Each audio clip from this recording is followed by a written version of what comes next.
Previously on Random Bystander here. Also, I'm kinda broke and I won't be able to afford Sword and Shield, so I won't be reviewing that game anytime soon.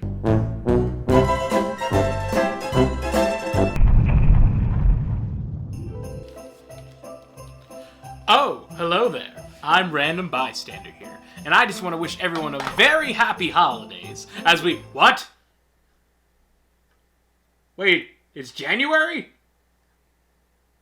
Uh-oh. Hello everybody, I'm Random Bystander here, and I just want to wish everyone a very happy January as we get ready for the new year of 2020. But before we kick off 2020, let's talk about a game that a lot of people talk about, that I have to talk about, that I honestly thought was alright. That's right, we're talking about Pokemon Sword and Shield. Pokemon, the multi-million-dollar franchise that has grown exponentially since it first premiered in the US. I remember getting the original Blue as a kid, and while I took a long break from the franchise, I know it has impacted pop culture. And not just with gaming, but with a trading card game, the anime, a musical. It's popular. Very, very popular. But the latest entry, Sword and Shield, had a bit of backlash before it came out, mostly due to the graphics and the fact that all 700-ish Pokemon weren't in the game. But since the game itself came out, the initial hate that was stigmatized with the game has seemed to have almost disappeared overnight, as people are enjoying catching Pokemon, trading them, and shiny hunting their way to victory as they battle the champion. Since I saw a bunch of people streaming this game, and the fact that I have no self-control, I decided to get a copy of Pokemon Shield, and that I did. After playing the game, I found out of what I liked about it, what I didn't like about it, and even though I haven't finished the story campaign, I still have a decent amount to put my first impressions on it, and whether I think it's worth the buy. So instead of listening to the Pokemon Christmas album, Pokeballs, throw them all the way! Stop it. We're gonna talk about Sword and Shield. And so another Pokemon game begins. You leave the house at the adult age of 10, pick your starter, fight Pokemon, catch Pokemon, and get ready to complete the 8 gym badges in order to become Pokemon League champion and complete the Pokedex. You pick one of the 3 adorable new starters. I chose Sobble and named him Sad Boy, and after that, you start your Pokemon adventure. This wascally wabbit is gonna get murdered. When it comes to the story, Pokemon has never really impressed me since the days of Black and White, and I'd be lying if Sword and Shield story had been doing anything for me. It's not bad, it's just everything you see in a Pokemon game. You have your rival who chooses the starter weak to yours, another rival who's kind of a jerk, another rival whose fan team is the Team Rocket of this game, a champion who you meet at the beginning of the game. There's a lot of rivals. Story has never been a strength with Pokemon, so I've kind of learned to accept that, and be somewhat okay with that, as the story has never been what made Pokemon Pokemon. The game is about catching, fighting, and challenging the gym leaders. Speaking of, one positive about the game is how gym battles are a lot more exciting. The gym battles, particularly the ones where you fight the gym leaders, have more hype to them. The fact that it takes place in a stadium filled with a crowd of people, how the music pumps up as you fight trainers, and more importantly, your Pokemon goes through a bit of a growth spurt.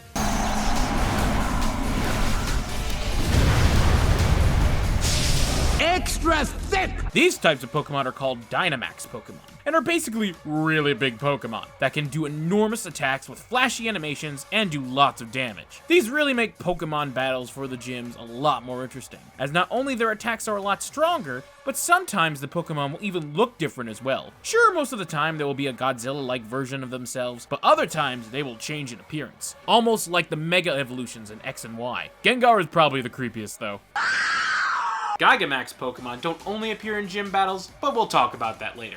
For now, let's talk about another feature of the game, the Wild. The Wild area is a huge open world space where there are Pokemon galore for you to catch. You could spend hours catching Pokemon of all different kinds. Sure, you can catch other Pokemon in other places, but you could also encounter other trainers in the Wild as well. I mean, sure, all you can really do is talk to them to get items, but that's cool. But the really cool thing you could do in the Wild is raid battles. Raid battles are where you can find Gigamax Pokemon and work with other trainers online to try and defeat a Pokemon and catch it. This is one of Pokemon Sword and Shield's greatest features. It is fun to work with others in order to take down a giant Pokemon, as it's always great to work with friends and help complete your Pokedex. The main adventure is alright, but you can get a lot of entertainment through raid battles alone. It's some great multiplayer content. And of course, there are other ways you can interact with others. battles, trading Pokemon, special trade, which is basically random wonder trade and it's super addicting, and trading league cards. Which, by the way, there are some hilarious and amazing cards I've run into, especially since you're able to customize your trainer's clothes and hair. Although, why, Game Freak, is there no bald option? Are there no trainers out there with a shaved head? Let me be bald, Game Freak. And I haven't even talked about other features like camping and cooking with your Pokemon, where you can have your Pokemon out in the wilderness,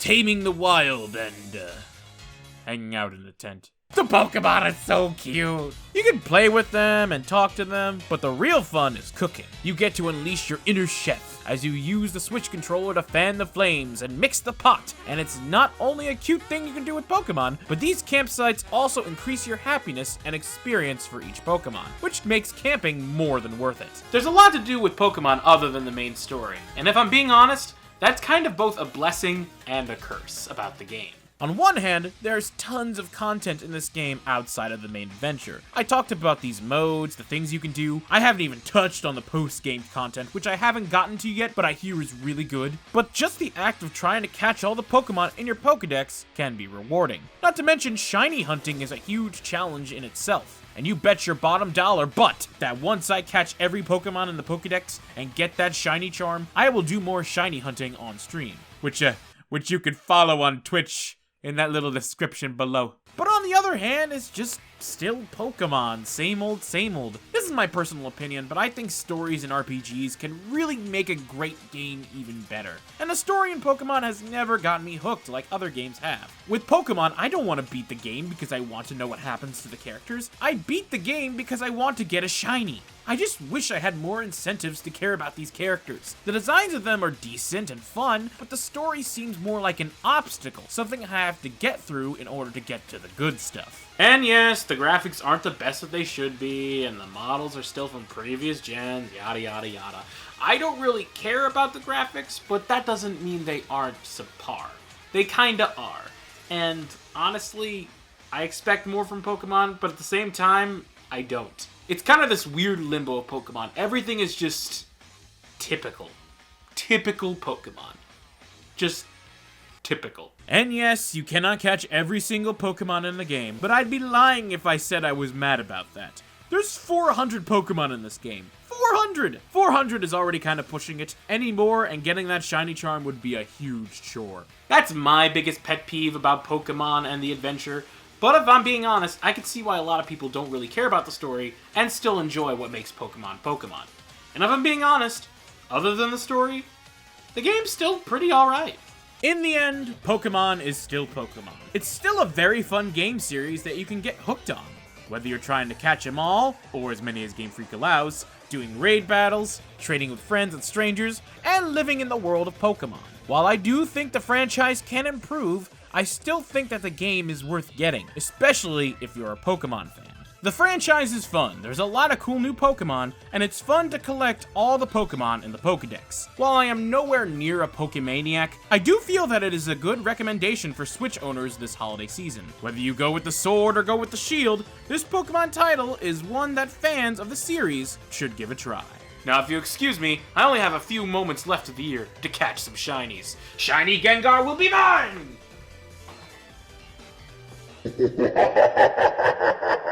Run.